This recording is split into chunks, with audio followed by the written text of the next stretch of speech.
Shalom and welcome back to Sephardic U Presents, your weekly Torah conversation connecting ancient wisdom to the world we live in today. I'm Sam, and today we have a special guest co-host joining us, Justin. Nathaniel is out this week, and we're excited to have Justin step in and explore Parashat Lech Lecha with us.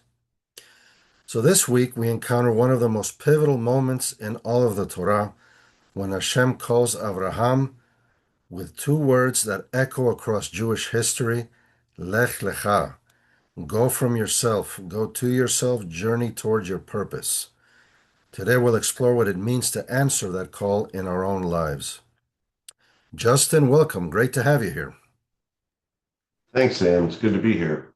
Um, this Torah portion always gets me because the first two Parshiot, last week and the week before, are really the first two failings, I think, of mankind.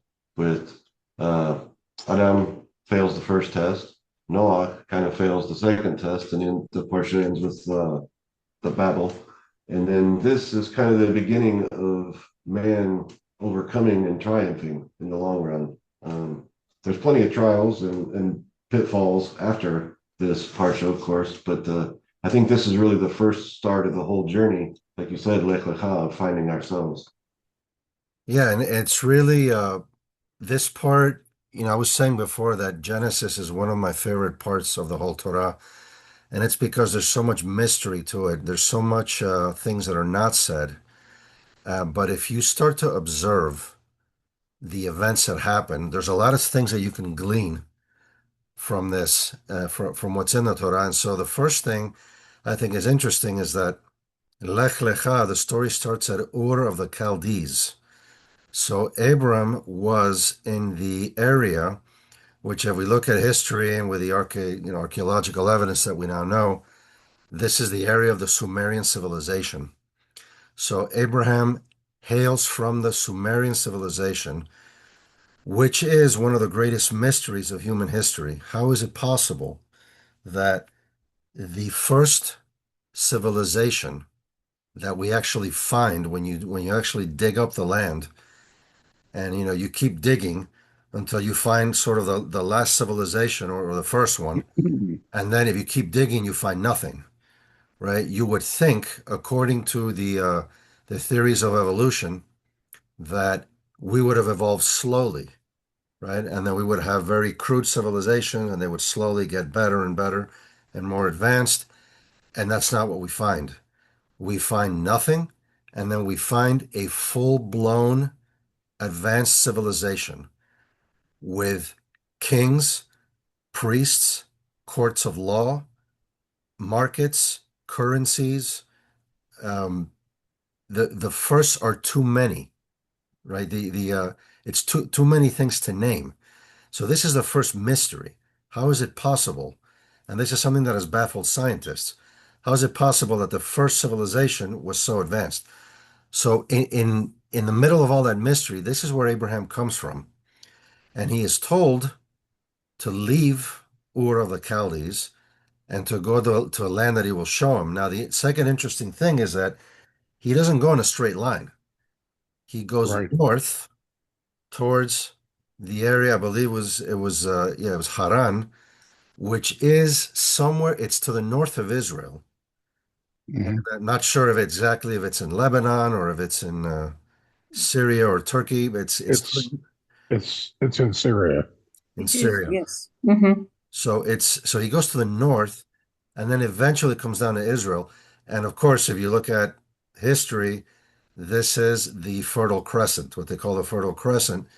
It was very difficult to journey in a straight line from Ur of the Chaldees to Israel because the land was very inhospitable.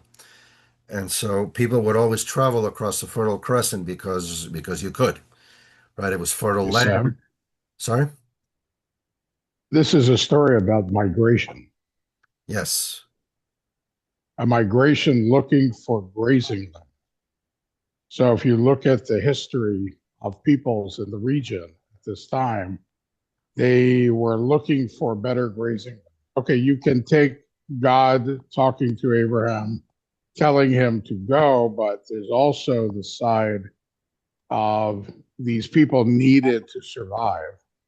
In order to survive, they needed better. So they heard about places where there was better grazing land to take their Right. animals to go. Think of them like the Bedouin. Right. But Nomadic. he comes from a high civilization. We don't see him as a farmer. He's not described as a shepherd. He No, seems he's to be not. an upper class. The fact that his wife, we have Sarai, which means princess. He is Abraham, Ah, which is also a title of great nobility. We don't see him as a ah, shepherd. I do believe that he was okay. following the trade routes. Ah, so he might have been a tradesman. Well, Not necessarily. He was a Okay, nobleman. They say that at this port, Mesopotamia was overcrowded, and therefore he was okay. leaving. And maybe they started to have corruption, like we have seen great migration from New York and from California. Maybe that Oh, was the decline of the Sumerian civilization. right. okay. Actually, right. Shortly thereafter, the Sumerian civilization would cease to exist. Exactly. And the other interesting thing, which I was about to get to, so I'm glad you got there first, is that Abram was not a simple person. The Torah leaves out what his real title is, but you can see just from the fact that he goes to Egypt, ends up meeting Pharaoh. He goes to Gerar, he meets with Abimelech. He's always going to these places, True. and he's meeting with all the kings. True. How is this possible if he's just some simple shepherd? It said he was wealthy, and so you say, okay, well maybe the wealthy guy comes in and the king wants to meet him, but it's not just that either because we see later on that actually we saw in this parasha that Abram was actually also a fighting man, and Mm-hmm. he had a small fighting force in Mm-hmm. his own tents, as it speaks, and as part of his own clan and his own family. He had 300, at least 318 trained fighting men. Mm-hmm. So you put all these things together and you Mm-hmm. realize that what Abraham is, he's actually an international, he's like a potentate, he's an international figure. He's some form of international leader that's recognized wherever he goes Mm-hmm. and actually ends up playing a critical role in the War of the Five Kings, which is mentioned in this parasha, which is a whole other very interesting story, but we can get to that in a minute. And so Abraham uh, becomes, for whatever reason, which we don't know exactly why, according to the parasha, is selected by Hashem, and he's selected to be a blessing for the rest of humanity. And to the point where Hashem says this area here that I'm highlighting, I will bless those who bless you and curse the one who curses you. Mm-hmm. This is something that people have been saying ever since. Mm-hmm. And ever since means this happened 4,000 years ago. And this has rung true now for 4,000 years. Even today, people will say that whoever gets on the side of Israel will prosper, and whoever doesn't will be cursed. And Mm-hmm. this is where it comes from.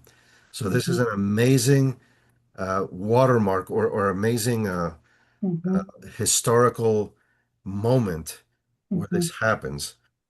And Mm-hmm. so the first question we have is, what does it mean to be a blessing? What exactly, what kind of blessing uh, are the children of Abraham? And of course, we know that later on, the people known as the Jews come eventually from Abraham, but many other nations come from Abraham as well. So, so that's the first question I'm going to put to the group. Anybody wants to jump in? What kind of blessing is Hashem talking about here? How is he going to bless the nations through Abraham? Through his comportment and his behavior, he is going to inspire by righteousness, by justice, by kindness, compassion. He is going to inspire, and therefore people are going to benefit from from elevating themselves spiritually, psychologically, culturally, and it becomes a blessing that everybody benefits from. Exactly. So and so now let's fast forward 4,000 years. What have the Jews been in history? Okay, we've had a lot of suffering. We've been persecuted many times, but what mark have we left on history? And the marks are that, first of all, we've traveled everywhere, right? Mhm. We've wandered, we've sort of spread ourselves throughout all the earth. Wherever we've gone, we've brought wealth, we've Mhm. brought knowledge. People always talk about how 20% of the Nobel Prize winners are Jewish, even though Justice. we're less than 1% of the population. We have 20% of the Nobel Prizes.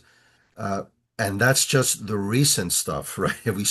We keep going back, we go back to the time of Moses, you have the Ten Commandments, Mhm. right? And the Ten Right. Which, Commandments, right, it's something that we look back and we say, oh, well, that's obvious, right? That's easy. Of course, it's obvious. Everyone knows that. well, Absolutely untrue. that's the stage at codification, the beginning of the codification of law. So I'm going to throw in justice as something that we've contributed Of over course. time, and then that begins with the Ten Commandments and the development of laws that come later in the Torah and all of this. I want to get to Ishmael. Maybe we won't have time today, which is a fascinating branch, and then circumcision. But I'm going to leave you. Go ahead, Sam. Yeah, absolutely. There's too many topics to list here, but one thing I wanted to mention is that those who say that the Ten Commandments are obvious, look around today, look at the social media, you will Mhm. find many people calling for the murder of others, Mhm. right? For no reason other than they think differently, right? Mhm. And look at what happened with Charlie Kirk and how many people praised his killing. Mhm. So those people who think that we have advanced somehow as humanity are absolutely wrong. These lessons are still as relevant today as they've always been. So so that's the nature of the blessing of the Jews. And the great thing about it is that the blessing is not for the Jews, it's for the nations. Patience. It's for the Absolutely. nations of the world. And this is a very different concept between what we call Judaism and the other so-called religions, right? Religions have sort of developed in many cases into a kind of, shall we say, an interesting form of combat, which is this is my team and my team is better than your team, right? But in this case, Judaism, or what we know of as Judaism, is for the entire world. It is universal, and the Jews are Correct. a tool or Correct. a means to an end to elevate humanity. This is the crux of our mission, Mhm. and it needs to be shouted from the hilltops today, more so than ever, because this is what all Jews need to become. And in my opinion, when we don't do this is when we get anti-Semitism. This is the cause of anti-Semitism.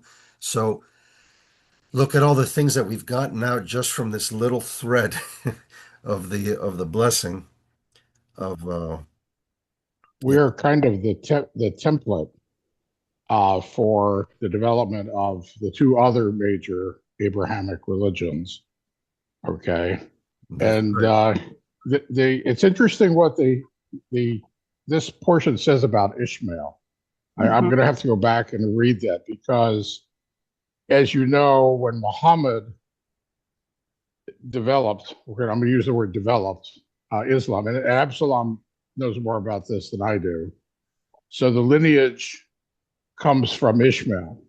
Okay, Right. this is how he looked at this, and I'll have to go back and read that portion because there were some interesting things that were said about Ishmael at this point. Oh, absolutely. Yeah, it's very telling, and I'd like to hear Absalom's opinion on that. But there's a couple more things I want to hit. I'd like to go through this in order, and so we're going to hit a couple points quickly, but we're definitely gonna pause on that one because it is so relevant to what's happening today in Israel Mhm. with Hamas and the whole war.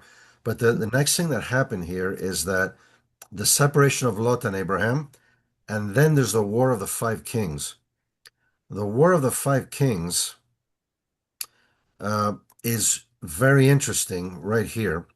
Mhm. And the reason it's interesting is because according to the archaeologists who have studied the digs that have come out of the Middle East since 1850 or so, this is one of the first events that they were able to find in those tablets, which served to confirm the words of the Torah. Right up until that point, the Torah was the only source of many of these events. And so, of course, everybody could say, well, that's not real, it's not confirmed, we don't see it anywhere else. So maybe it's just legends, right? Maybe it's just a bunch of, bedtime stories for children, and they never really happened. So this War of the Five Kings was actually found in a separate text, in a separate historical record. The names were spelled slightly differently, but of course, you had a lot of different languages in that time. And a lot of the tablets were copied, right? They were copied from extremely ancient versions to newer versions as civilizations progressed. So these tablets were found, and this is one of the things that shocked archaeologists because it came to confirm that there are actual true historical events documented in the Torah. And then the question became, well, if this war was real, what else was real? Was the flood real? Was all these other things real? And so, as we've come to sort of discover, a lot more of these are real than we think. I And would so, like to go ahead, sorry. I would like to point out something that the rabbis have said about the names of the four kings. You have the king Bera of the name the king of Sodom, Bera, which means in evil. Birsha Ra, means yes. it's in wickedness, and Shemember means much guilt. And the names are very important because we see Abraham, we see Abraham and Sarai. The names are important. Ishmael. And this is to show the Torah says the names indicate the fate of that person, the personality, and what this person is supposed to be. Because here we have, and Heder Omer is identified with Hammurabi. Okay, very interesting. So all those names have meaning. We have been told their names. We don't need to know. They are not interesting, but they have a meaning. Yeah, we see Ra here, which means evil, Bera, and this is Rasha here, yes. which is wickedness. Very interesting. And the other interesting part here is that the Dead Sea did not exist. It was called the Valley of Siddim, Mhm. which is now the Dead Sea. So the Dead Sea, as we know, was created later on at the destruction of Sodom and Amorah, which is a whole other topic, but we'll excuse me, we'll leave that Real quick, for the Sam, podcast. Yes. I also noticed it said somewhere it said the land of Dan, which to me was strange because there is no Dan yet per se, because there's no Oh, 12 tribes. Where was correct. that at? It is. I can't remember where it was Yes. exactly, but Stefan is I right. think it's When the kings come to attack, right when there. the four Yeah. kings come to attack, you are correct, but there is an anachronism. You are absolutely correct, Stefan. That's interesting. First time I noticed that, it was very So that That strange. is Dan does refer to the tribe of Dan. is exactly it the same? It's the right. same Don. It is. It is. That is why it says that the Ah, Torah, in Book of Deuteronomy, Moshe Rabbeinu is writing all the Torah, so he has now the span of time.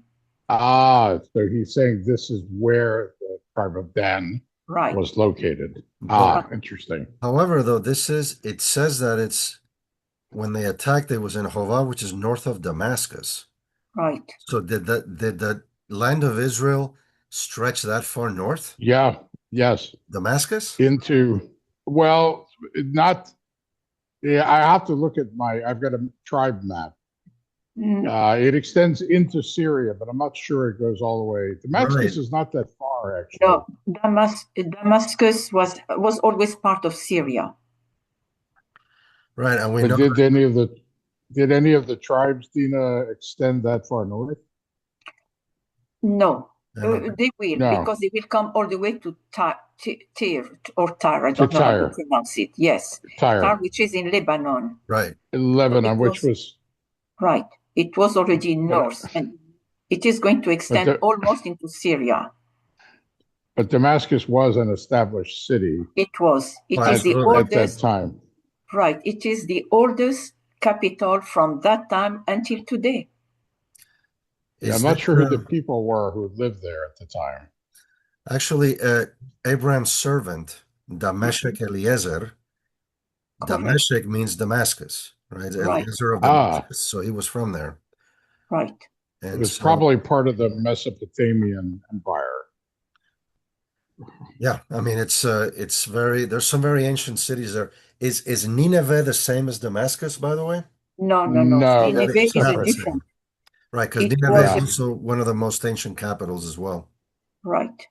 Yeah. So it was the capital of the Hittite. It was the Assyrian, right. It became the Hittite. That's right, the Hittites. Okay. And so moving a little bit forward here, and then the Hittites are mentioned here. Yes. Did you say something about? Yeah, which is interesting. Yeah, the Hittites have many mentions. There are. I thought the Hittites were later, but I'll have to look. No, not at all. There's a couple. There's a Hittite. The Hittites sold Abraham the cave where he buried, the cave of the patriarchs, was sold by a Hittite, by Ephron the Hittite, which we're going to see later on in a couple of parashot. And there's been several famous Hittites in the Bible. Uriah the Hittite, of course, the servant, one of the King David's warriors, was also a Hittite.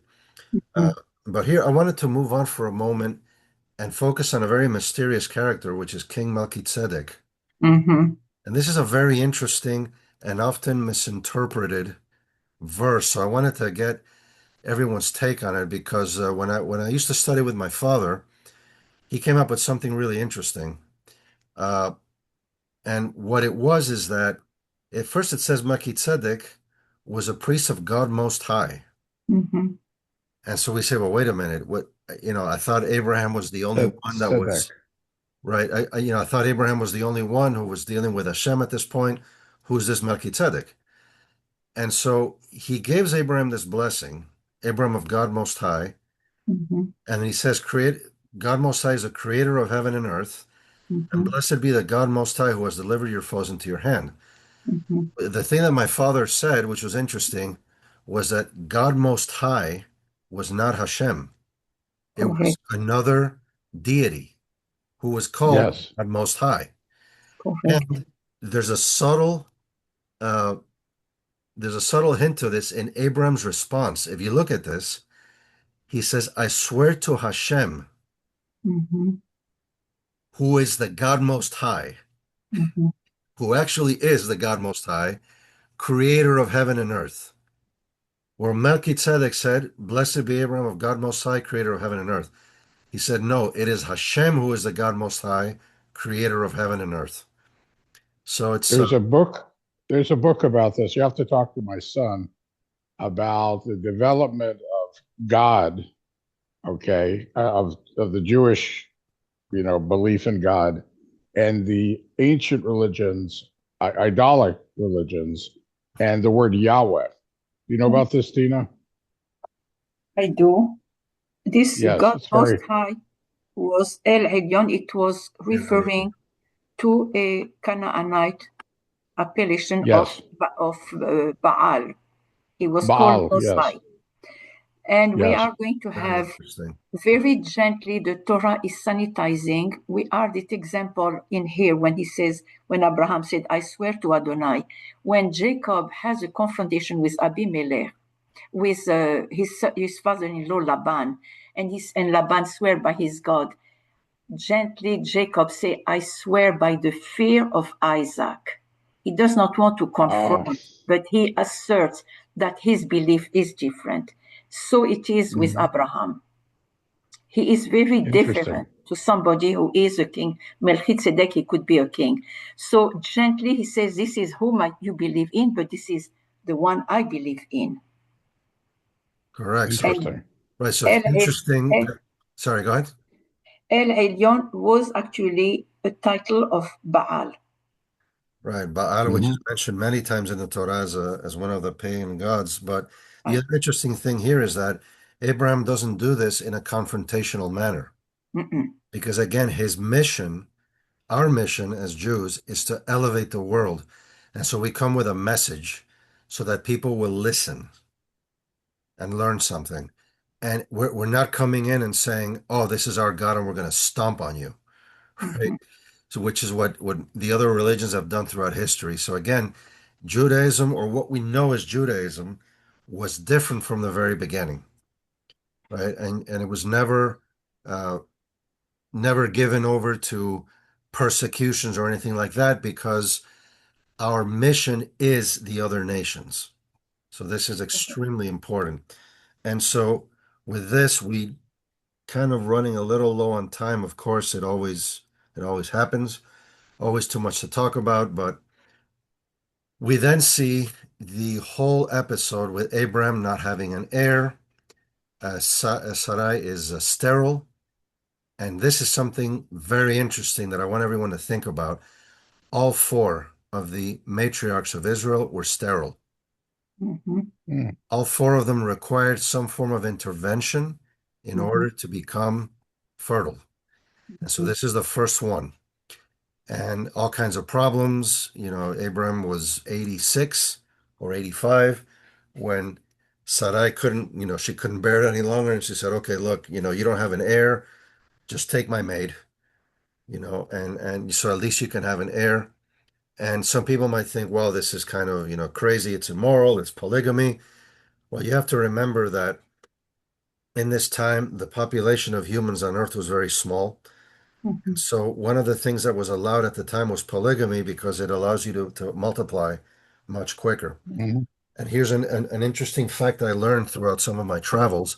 When I was in Paraguay, I was told that Paraguay had, until quite recently, relatively recently, had a polygamy law. And that's because Mm. sometime in the 1800s, there was a major war against Oh, three of its bigger neighbors. the And so, Pacific War. yeah, and something like 75% of the men Yeah. were killed in Yep. Paraguay. That's right. And it was so bad that they basically passed a polygamy law to say, hey, we need to repopulate. And so when it's easy for us to say, when we have a huge human population, we can moralize and say, oh, this is immoral. But the reality is, Mhm. desperate times require desperate measures, This unfortunately. is And this is why the Mormons adopted polygamy, but I won't belabor that.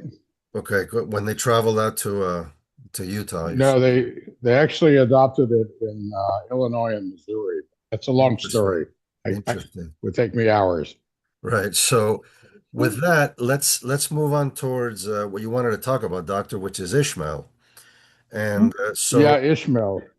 so there's the whole conflict that happens between Sarai and her maid. She drives her away, and then God tells her to come back. And Ishmael is the son's name. Ishmael is God has heard, Mhm. right?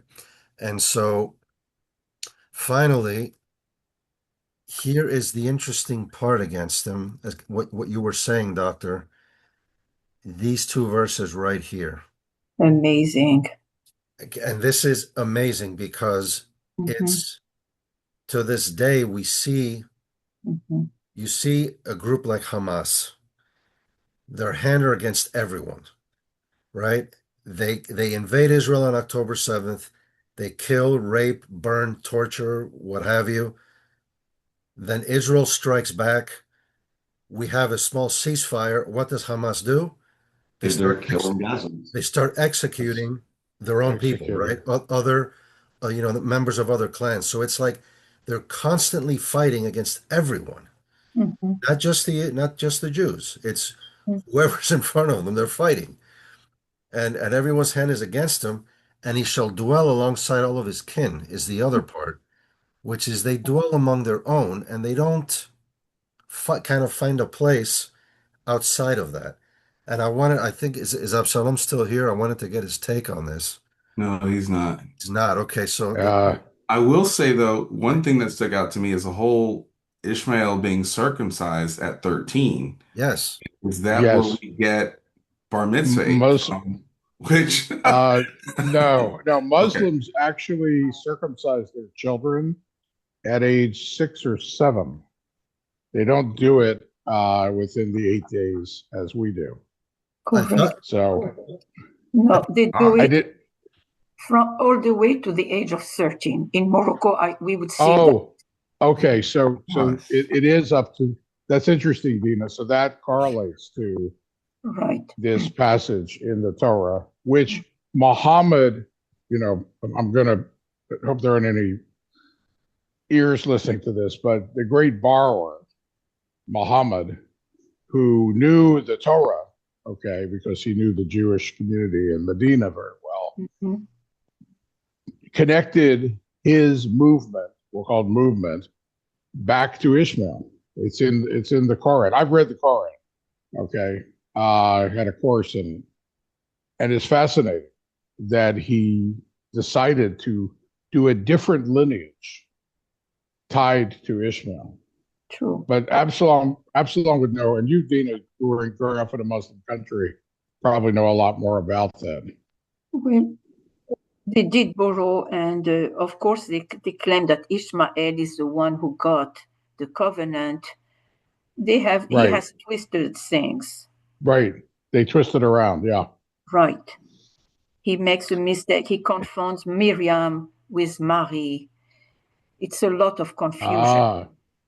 I wanted to add something about circumcision real quick, because I know we don't have much time. I believe in the medical, because in the time of the ancient peoples, people were getting sick. They would get infections, okay?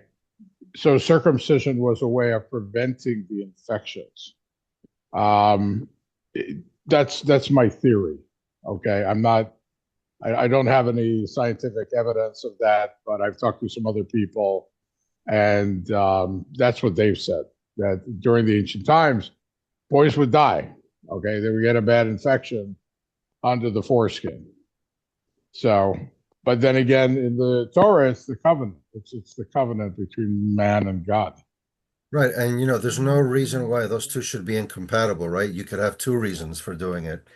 And it's like, Same with kosher. yeah, Kosher exactly. was a You took it protection right, against diseases. yeah, you took it right out of my mouth, right? There's no reason It's why, okay. right? As long as it's not pork, we're okay. Yeah, right. Well, There's the circumcision in pre-biblical times was only the clergy, the aristocracy, and the kingly class that was circumcised. The Torah is going to make an innovation. This is the first time in the written history that children are included in the circumcision. The Torah is going to popularize that which was the fiefdom of the elite and the clergy.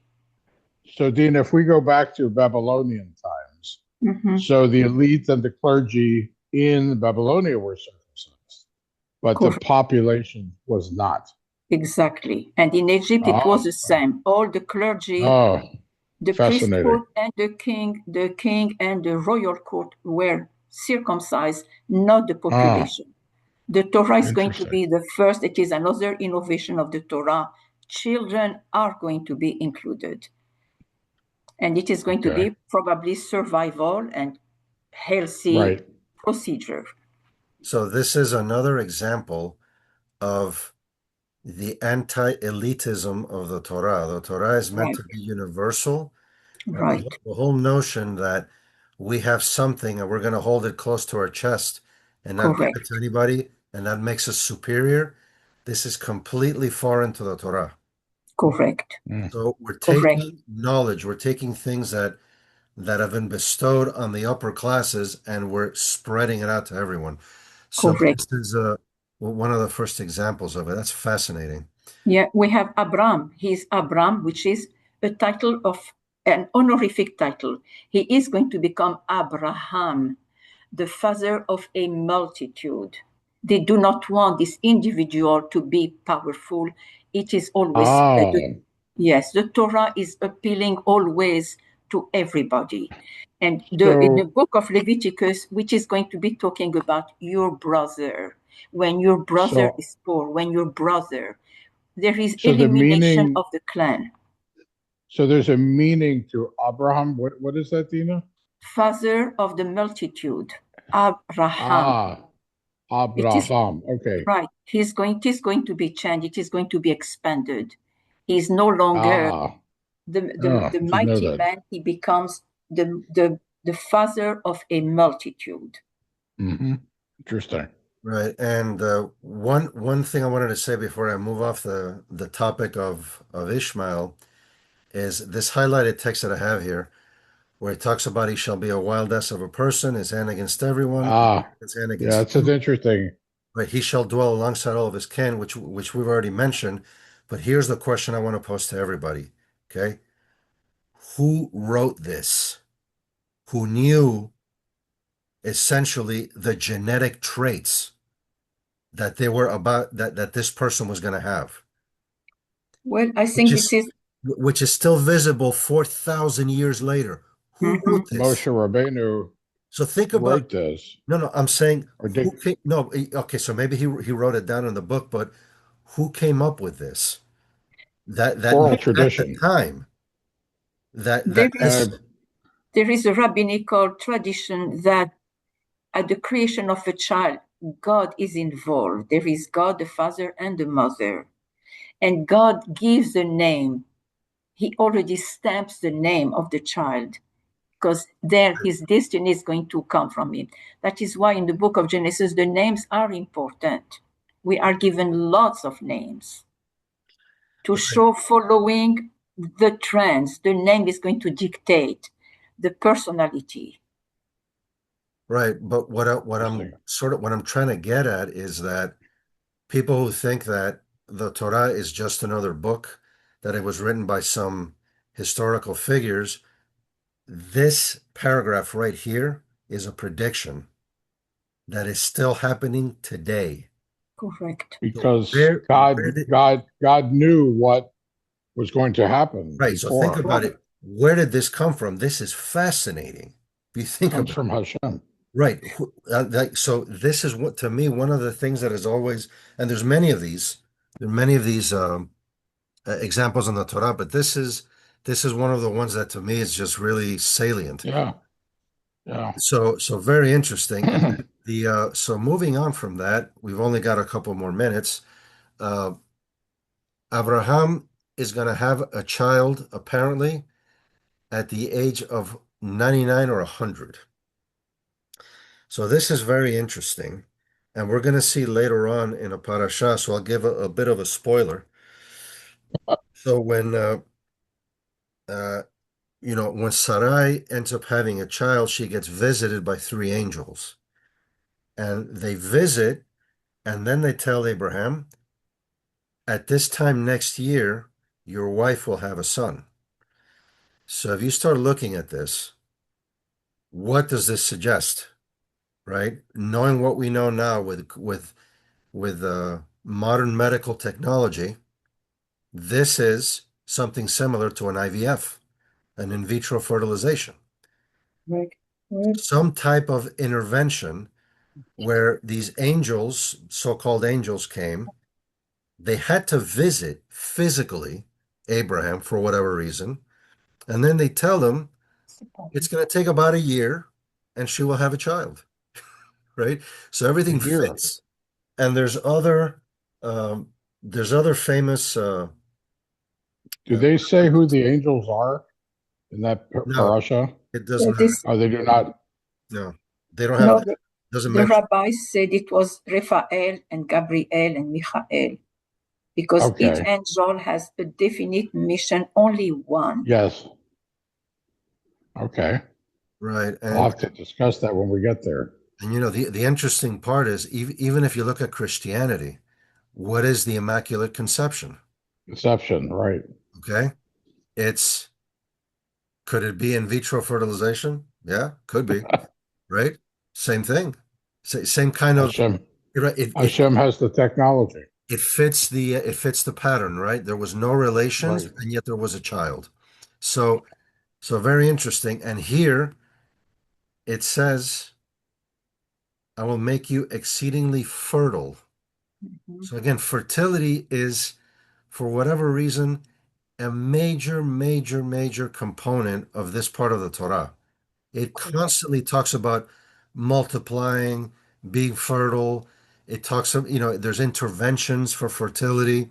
So it's a major thing. And so I really have to wonder, when the Jews were created, was there some genetic experimenting going on and some interventions in order to guarantee the fertility? And this is a very interesting theory, which we'll see not just with Sarah, but you also see it with Rebecca. You see it with Rachel and Leah. And it tends to stop, I believe, after that, after Rachel and Leah. So it was the first three generations that needed some sort of special support in order to guarantee the fertility. And then after that, it was fine. So And then very there was a interesting. I lot of problems with childbirth back then. Okay, women would Yes, die, children would die. right. So very, very important that the survival of your clan, your group, depended on this. To add to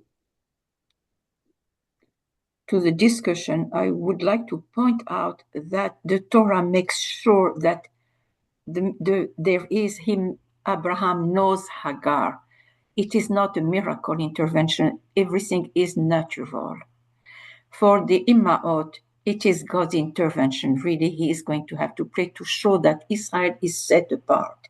The very inception of Israel is miraculous. And it has proven throughout history. How can we justify our existence after we have been massacred, exploited, kicked out of countries, and we are still here?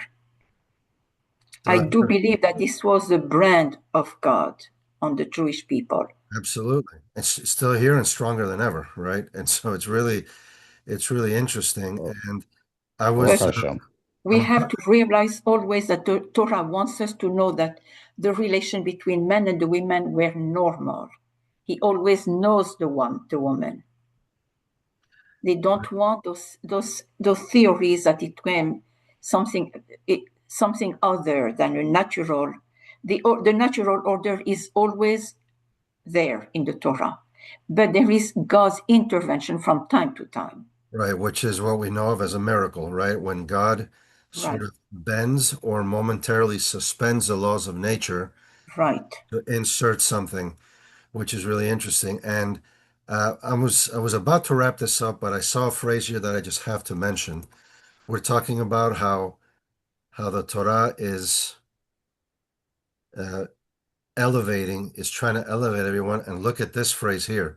Mm-hmm. Saint to Abraham, they must be circumcised, homeborn, and purchased alike. So Imagine that. even if you bought a slave, that Mm-hmm. slave was circumcised. Mm-hmm. So this is again one of the first examples of, yeah, slavery exists. Yes, it's a reality, but we're going to start moving away from that. Mm-hmm. And so with that, it's time to wrap up. Unfortunately, there's many things we had to skip. But the main thing is that the parasha reminds us that, I mean, look at the greatness of the journey of Abraham, and it often begins with a small but courageous step, right? Where Abraham had to step out of his home of a major civilization like Ur of the Chaldees and go to some unknown place to an unknown destiny. But that moves us closer to our purpose, to who we are meant to become. And just look at what's happening with Abraham ever since then. The world will never be the same. The world would never be the same after he would take that first step. So I want to thank everyone. Thank you, Justin. Thank you to everyone who contributed. As always, amazing discussion. We always bring so much more. Mm-hmm. We talk through this together. Mm-hmm. So if you enjoyed this conversation, subscribe, leave a review, share the episode so others can learn with us. And for more learning classes, recipes, articles, and community events, visit SephardicU.com. Shavua Tov, and may we all have the strength this week to walk our own Lech Lecha journey. Shavua Tov. Shavua Tov. Thank you, Sam. Hazak Baruch.